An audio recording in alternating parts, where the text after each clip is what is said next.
Birthday कर दिया मैंने, क्योंकि अगर तुम सिंगल यूज प्लास्टिक को हाथ जलाओगे तो हवा में मैं ऐसी ऐसी जहरीली गैसें छोड़ दूंगा कि तुम सबको कैंसर, दमा, अस्थमा जैसी बीमारियां हो जाएगी और मंडावली के लोग खास खास के बीमार हो जाओगे। और जलाओ सिंगल यूज प्लास्टिक को। इसे खत्म करने का कोई न कोई उपाय सोचना होगा, जल्दी सोचिए। मैं अमर हूँ, मुझे लगता है इसे पूरे पृथ्वी लोक से बैन कर देना है। ये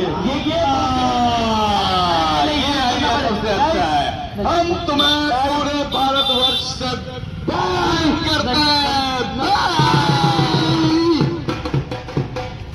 तो दोस्तों, देखा आप सबने ये सिंगल यूज प्लास्टिक हमारे लिए कितना खतरनाक है। अगर हम इसे जमीन में दफनाते हैं तो ये हमारी ही जमीन को बंजर कर देगा, क्योंकि ये डिकम्पोज नहीं होता है, सालों साल तक जमीन के अंदर पड़ा रहता है और हमारी ही जमीन बंजर हो जाएगी। अगर हम इसे पानी में बहाते हैं तो पहले तो ये हमारे नदी नालों को जाम कर देगा, जिसकी वजह से पानी की निकासी रुक जाएगी, पानी रुकने लगेगा और तरह तरह की बीमारियां फैलेंगी, मच्छर पनपेंगे।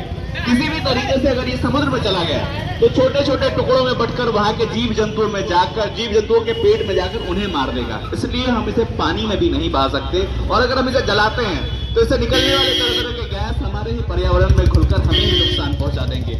तो ये सिंगल यूज प्लास्टिक बहुत ही खतरनाक है हमारे लिए, हमारे पर्यावरण के लिए, जीव जंतुओं के लिए।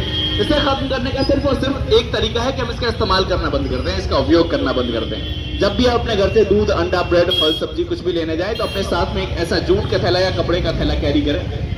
एक ऐसा थैला कैरी करें जिसमें आप सामान लेकर आए, कोई भी सामान जो भी आप बाजार से ला रहे हैं। और जो दुकानदार है उनसे आप सिंगल यूज प्लास्टिक की डिमांड ना करें। अगर आप डिमांड नहीं करेंगे तो उनको सिंगल यूज प्लास्टिक नहीं रखनी पड़ेगी और इस तरीके से प्लास्टिक खत्म हो जाएगा। इसलिए अपने साथ में एक ऐसा थैला कैरी करें हमेशा और उसी में सामान लेकर आए। बाकी जो हमारे दुकानदार भाई साहब हैं वो भी अपने पास में कागज की थैली रख सकते हैं जिसमें छोटे मोटे सामान वो दे सकते हैं। और इस तरीके से हम सिंगल यूज प्लास्टिक को पूरी तरीके से खत्म कर सकते हैं, अपने पर्यावरण को बचा सकते हैं, हमारी पृथ्वी को बचा सकते हैं। इन बातों का ध्यान रखिए, सिंगल यूज प्लास्टिक का इस्तेमाल नहीं करना है। इसके अलावा जो हमारे घर से कूड़ा निकलता है उसको भी अलग अलग करना बहुत जरूरी है। कूड़े का सेग्रीगेशन बहुत जरूरी है, क्योंकि अगर आप पूरा सेग्रीगेट नहीं करेंगे, कूड़ा जो हमारे किचन से निकलता है जैसे कि सब्जियों के छिलके, फलों के छिलके, अंडे के छिलके, मांस, मछली, रात का बचा हुआ भोजन, use tissue paper, tea bag, ये गीले कूड़े में आता है। और गीले कूड़े को हम हमेशा डालते हैं ग्रीन कलर के डस्टबिन में, हरे रंग के डस्टबिन में। तो जो भी आपके किचन से कूड़ा निकलता है उसको हमेशा आप ग्रीन कलर के डस्टबिन में डालें, हरे रंग के डस्टबिन में डालें, ताकि उसको डिकम्पोज किया जा सके, उसको सड़ाया जा सके, उससे खाद और बायोगैस बनाई जा सके और उसका इस्तेमाल हम कर सकें।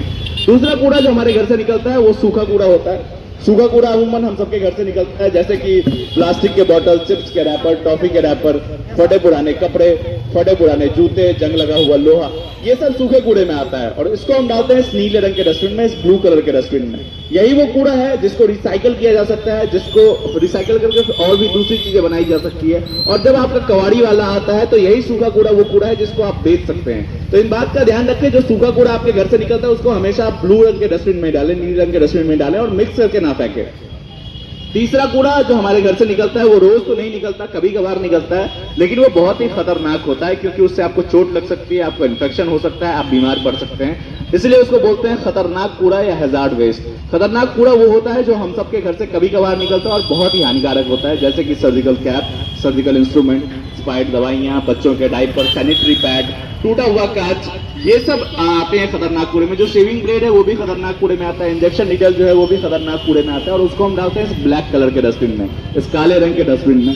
जब भी आपका सफाई कर्मचारी आए उसे बताकर बहुत ही सावधानी से उन्हें ये खतरनाक कूड़ा देना चाहिए, कागज या कपड़े में लपेट कर, ताकि उन्हें भी नुकसान न पहुंचे, उन्हें भी चोट न पहुंचे। तो जो आपके घर से खतरनाक कूड़ा निकलता है उसे आप ब्लैक कलर के डस्टबिन में डालें, जो सूखा कूड़ा निकलता है उसे नीले रंग के डस्टबिन में डालें, और जो गीला कूड़ा निकलता है जो हमारे किचन से निकलता है उसे आप ग्रीन कलर के डस्टबिन में डालें।